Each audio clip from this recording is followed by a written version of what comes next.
This Saturday, the Okanagan Symphony Orchestra will perform at the Kelowna Community Theatre, their first performance on stage with an audience since March of 2020.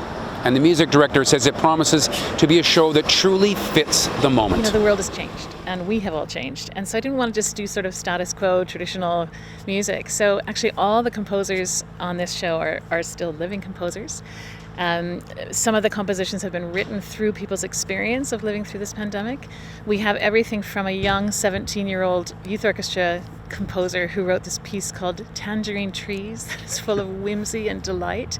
We have a piece called Fantasia by Penticton composer Anita Perry that's very dark and sort of broody. We have a piece called 2 Meters Apart that really examines the social distancing we've all been experiencing, and the orchestra is 2 meters apart. But then we have a very special guest, Chisetque Forte, a Syilx singer song carrier, who has 2 pieces that she's going to share with us. And one was written before called Whispers of the Mountain, which is a song she received from her father. But we're doing a premiere of a brand new piece, and she has written it to honor the 215 children that were found at the Kamloops residential school. So that's going to be a very moving tribute, and for her really honoring the spirit of those children. So we're just very honored that she's joining us on stage. So rooted locally and so current with what we've experienced over the last little while. Well, that's what I really wanted to do. And I know for some people that might not have ever been to hear the orchestra, they think it's an archaic institution, and it can be, and it has been. But we're working really hard to create this sort of present day feeling. And there's nothing like hearing all those acoustic instruments together.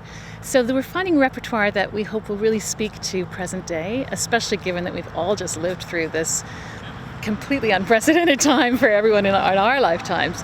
And we're hoping that this live experience will bring people back together and start to rebuild community and reflect, but also show reflection, but also renewal as we move forward. I'm sure you'll get lots of support from people who are regular fans of the orchestra. My biggest hope is somebody watches this and says, you know what, I'm going to go take in the orchestra for the first time. Do you have any suggestions to someone like that as to what they might do to kind of prepare for the experience? Absolutely, that's a great question, Kent. I think that people might choose not to come because they're sort of afraid. They feel a little awkward because it's not something they've done before.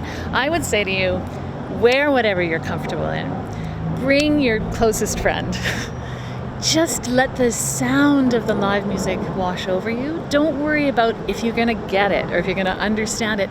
Try it out and see if you can just shut your brain off, open your heart to this music, and see if it will help you in your journey as we all try to open up to a more regular life. I love orchestra because it's intangible, because it speaks beyond words. And I think if you've never experienced it live, you're in for a real treat. Terrific. Thanks so much for telling us about it. Thank you so much for doing this for me. I really, really appreciate it. Thank you, Kelowna Now.